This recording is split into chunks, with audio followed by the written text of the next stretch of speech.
আৰু এইদৰে আটক কৰিছে বৰ্তমান অৱস্থাত। দাদা কি ক'ব আটক কৰিছে আপোনাক কি ক'ব? স্বৈৰাচাৰী শাসন চলিছে অসমত, গোটেই ভাৰতবৰ্ষত গতিকে স্বৈৰাচাৰী শাসনৰ বিৰুদ্ধে চলি থাকিব। গতিকে এই চৰকাৰ উফৰি যাব।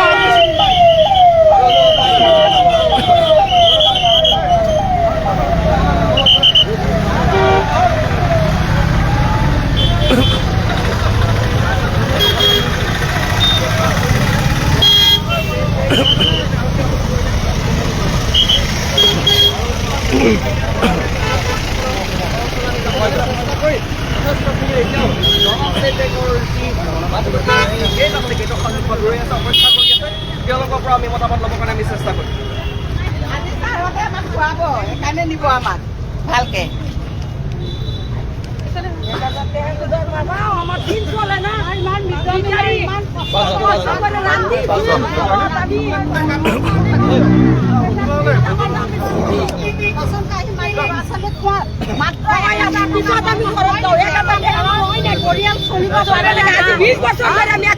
কাম কৰি 1000 টকাত কাম কৰি আছো। হিমন্ত আমাক নেদেহে, এইদৰে দেখিবলৈ পোৱা গৈছে বেংক কৰ্মচাৰীসমূহক বাধা প্ৰদান কৰিছে সোমোৱাত, কিন্তু আৰক্ষীয়ে তেওঁলোকক সোমোৱাত সহযোগ কৰিছে আৰু নিউজ ডেস্ক সমাজৰে পোনপটীয়া সম্প্ৰচাৰ কৰি আছে। কি ক'ব বাইদেউ? আমাক 1000 টকা মজুৰি দে, স্কুলত ৰান্ধো এই গৰমত, এই জুইৰ ওচৰত আমি স্কুলৰ ল'ৰা ছোৱালী খাওঁ, হাত ধোৱাওঁ, চব কৰোঁ, থালি বাজো, ৰান্ধি গৰম ভাত দিওঁ। সেই কামটো নি আমাৰ এনজুক গঠাই দিছে। কিয় গঠাই দিব? 1000 টকা দৰমহা আমাৰ কিয় হ'ব? আমাৰ মামাৰ আমি ইমান সন্মান দিছো, মামা কৈছে দিব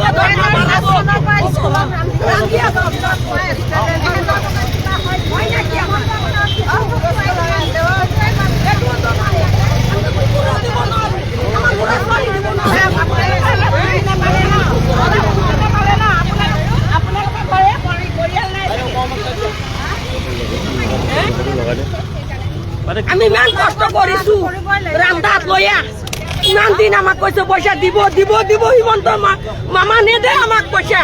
1000 টাকাতে আমি কি কৰো? 1000 টাকা আজিকালি মজুৰি না কিমান? আমাক অৰুণা নেদে, খালি 1000 টাকা মজুৰি। আৰু দেখিবলৈ পোৱা গৈছে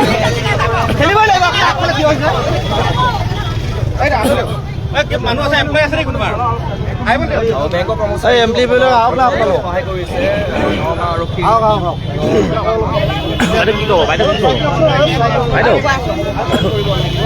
বাইদেউ আপোনালোকে কি ক'ব?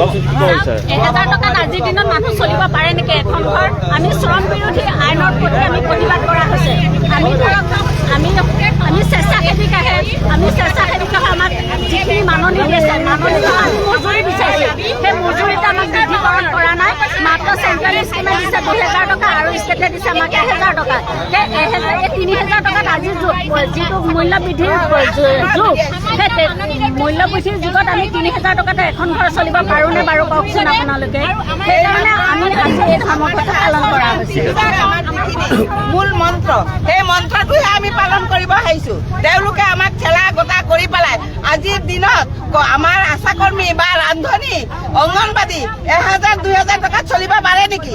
আমি কি আমাৰ যুঁজ বাগৰ কৰিব নালাগে? আমি ধৰ্মঘট পালন কৰিব আহিছো, তেওঁলোকে আমাক ঠেলা গোটা কৰি পেলাই আমাক এই উলিয়াই দিছে। আমি কি মানুহ নহয় নেকি? তেওঁলোকৰ মা ভনী নাই নেকি?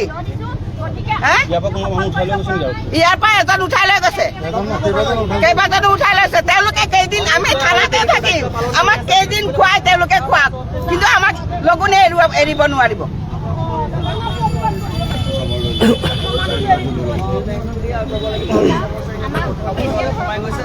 দায়িত্ব পালন কৰিবৰ কাৰণে আৰু তেওঁলোকৰ যি সমাগম হৈছিলে বৰ্তমান অৱস্থাত পালন কৰিব আহিছোঁ, সেইখিনি কৰিবলৈ আমাক সুবিধাটো দিয়া নহয় জানো? কাৰণ ঠেলা কটা কৰিলে জানো সমস্যাটো সমাধান হ'ব? ওপৰ মহলত এটাই অনুৰোধ জনাওঁ, তেওঁলোকে যাতে এই হেৰিখিনি আমাক সুচাৰুৰূপে দৃষ্টিভংগীৰে চাই আমাৰ এই শ্ৰম বিৰোধী আইনখনক তেওঁলোকে ন্যায়সংগতভাৱে যুক্তি সহকাৰে বিবেচিত কৰিব বুলি মই অনুৰোধ জনাওঁ। কৰিছে মোৰ ভৰি এটা বেয়া, মই ইয়াত ভাগ্য পৰা নাইকিয়া, মই অংগনবাড়ী ৱৰ্কাৰ হয়। আমি নিজৰ অধিকাৰ সাব্যস্তৰ কাৰণে ওলাই আহিছোঁ। চৰকাৰক দাবী জনাওঁ যে আমাৰ যিখিনি অসুবিধা আছে সেই অসুবিধাখিনি অতি শীঘ্ৰে পূৰণ কৰক। আমাৰ FRSৰ কাম যিমান শাস্তি দিছে, আমাৰ আছিলে 6টা সেৱা, এতিয়া হ'ল বিভিন্ন সেৱা। গতিকে দিনে ৰাতিয়ে আমি মানুহৰ ঘৰে ঘৰে দুৱাৰে দুৱাৰে গৈ বহুখিনি কাম কৰিব লাগে। সেই মানুহ অভিভাৱকসকলেও আমাক অকণমান বেয়া পায়, এবাৰ নহয় দুবাৰ নহয়, যেতিয়া 10বাৰ যাম সকলোৱে বেয়া পাব। গতিকে সেইবিলাকৰ পৰা আমাক বিৰত কৰিব লাগে আৰু আমাৰ মাননি সলনি মজুৰ দিব লাগে, চৰকাৰীকৰণ কৰিব লাগে আৰু ইমানেই মোৰ ক'বলগীয়া। ESI-টো দিব লাগে।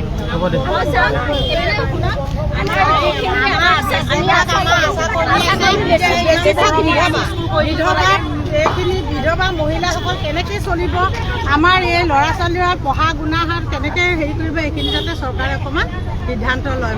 মাত্ৰ 3,000 4,000 টকা লৈ পেলাই 4,000 এতিয়ালৈকে হোৱাই নাই, 3,000 টকা লৈ পেলাই আৰু তেওঁলোকৰ আমাৰ বিধৱা আছে, বেছিভাগৰ ল'ৰা ছোৱালী আছে, সৰু সৰু ল'ৰা ছোৱালী আছে, স্কুল পঢ়ি আছে।